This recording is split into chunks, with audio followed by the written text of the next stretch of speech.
जहां एक तरफ श्रीलंका में सेना ने हाथ खड़े कर दिए हैं और श्रीलंका की सरकार भारत की तरफ देख रही है, तो वहीं दूसरी तरफ ब्रिक्स को लेकर भारत ने आखिर ले ही लिया फैसला। इस फैसले से कौन जीता, रूस या अमेरिका? क्या भारत ने डॉलर को चुनौती दे दी है या फिर रूस के रास्ते में संकट खड़ा कर दिया है? जानेंगे क्या है मामला। वहीं सबसे बड़ा सवाल ये पैदा हो रहा है कि भारत के इस निर्णय से क्या भारत के सुरक्षा में कोई समस्या आ सकती है। आइए जानते हैं इन खबरों को विस्तार से। श्रीलंका में किस तरीके के हालात हैं वो किसी से छिपा हुआ नहीं है। श्रीलंका ने खुद को दिवालिया घोषित कर दिया है और ये कह दिया है कि वो कर्ज चुकाने में सक्षम नहीं है। यहाँ तक कि श्रीलंका ने अब भारत से ये मदद मांगी है कि आप IMF तक, जब तक हमें IMF से नहीं मिल जाता है पैसा, तब तक हमारी आर्थिक मदद करो, हमें डूबने से बचाओ वरना हम डूब जाएंगे। वैसे रणनीतिक रूप से श्रीलंका जितना महत्वपूर्ण है भारत के लिए, भारत की मजबूरी भी बन जाती है श्रीलंका की मदद करना। खैर, इस बारे में भारतीय सरकार काफी समय से मदद कर ही रही है। आगे क्या निर्णय लेती है उसका कोई आधिकारिक बयान नहीं आया, पर एकदम से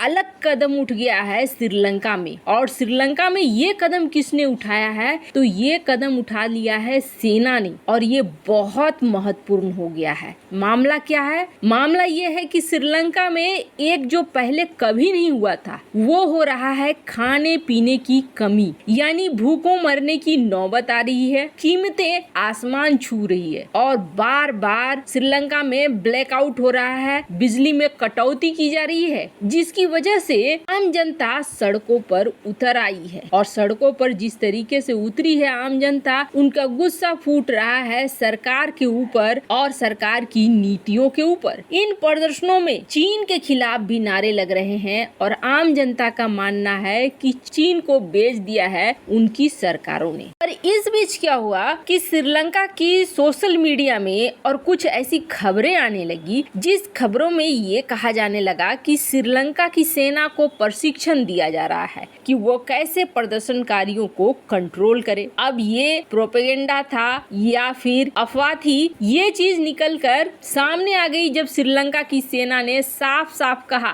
कि हम ऐसी कोई तैयारी नहीं कर रहे हैं कि प्रदर्शनकारियों के खिलाफ हम एक्शन लें। हम तभी जाएंगे सड़कों पर जब पुलिस नहीं संभाल सकेगी और पुलिस बुलाएगी सेना को। जब पुलिस को मदद चाहिए होगी सेना को, तभी हम आएंगे। और शांतिपूर्ण प्रदर्शनकारियों या संगठनों से हमें कोई लेना देना नहीं है। जो शांतिपूर्ण तरीके से प्रदर्शन कर रहे हैं वो करते रहें, उसको संभालने का काम श्रीलंका की पुलिस का है, न कि सेना का है। हालांकि सेना ने ये बहुत अच्छा काम किया कि सामने आकर बिल्कुल प्रोफेशनल तरीके से इस बात को कह दिया ताकि किसी तरह की अफवाह न फैले और हालात और ज्यादा खराब न हो। पर श्रीलंका को अपनी समस्या का समाधान जल्द से जल्द ढूंढना होगा, ये तो तय है। वहीं दूसरी तरफ भारत ने एक ऐसा कदम उठा लिया है जिस कदम को लेकर बहुत बड़ी टेंशन अंतरराष्ट्रीय स्तर पर खड़ी हो चुकी है। हमने जैसा कि आपको बताया था, इस वक्त अमेरिका की टेंशन है बहुत बड़ी और वो टेंशन है ब्रिक्स।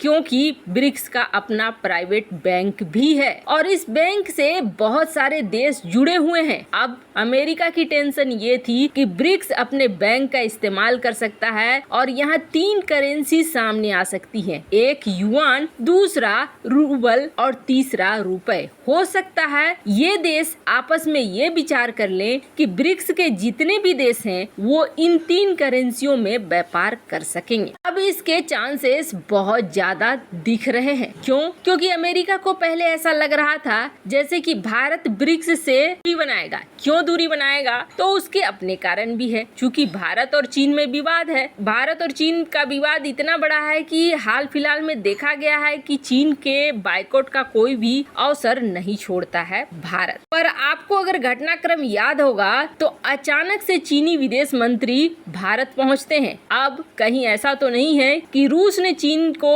ये चीज समझाई कि इस वक्त हर हाल में ब्रिक्स सम्मेलन होना चाहिए और ब्रिक्स सम्मेलन में किसी तरह की रुकावट नहीं होनी चाहिए। रूस की इस वक्त चाहत भी यही है और जरूरत भी यही है। अगर ब्रिक्स का सम्मेलन होता है तो ये देश आपस में तय कर पाएंगे कि व्यापार कैसे किया जाए और कैसे नहीं किया जाए। अब जाहिर तौर पर है ये देश रूस के साथ व्यापार करना चाहेंगे क्योंकि बड़े रूप से रूस से व्यापार में ये देश जुड़े हुए भी है। और अमेरिका को टेंशन ये है कि यहाँ से डॉलर का पतन शुरू हो जाएगा क्योंकि ये देश फिर अपनी करेंसी में व्यापार करने लगेंगे। जब चीनी विदेश मंत्री आए थे तब भारत की तरफ से कोई आधिकारिक बयान ब्रिक्स को लेकर नहीं दिया गया था, पर इस मामले में आनाकानी थी कि भारत ब्रिक्स सम्मेलन में जाएगा कि नहीं जाएगा। पर है कि ब्रिक्स का सम्मेलन जून के महीने में होगा और इस सम्मेलन को चाइना होस्ट करेगा। 23 और 24 जून को ये सम्मेलन होने के चांसेस है। अब सबसे बड़ी बात ये है कि क्या ये सम्मेलन वर्चुअल होगा या फिर ये सम्मेलन वहाँ जाकर होगा। अगर वहाँ जाकर होगा तो इस सम्मेलन में पीएम मोदी जाएंगे और अगर वर्चुअल होगा तो भी इसमें जो ब्रिक्स के सदस्य देश हैं उनके राष्ट्र अध्यक्ष शामिल होंगे। ऐसी बात है दक्षिण अफ्रीका, चीन, भारत, रूस और ब्राजील ये इसमें शामिल होंगे। अब इसके बारे में डिटेल तो नहीं आई है कि ये वर्चुअल होने वाली है या फिर वहां जाकर होने वाली है, पर हाँ इसके साथ एक बड़ी बात ये है कि जहां 23-24 को ब्रिक्स का सम्मेलन हो रहा है तो वहीं 26 से 28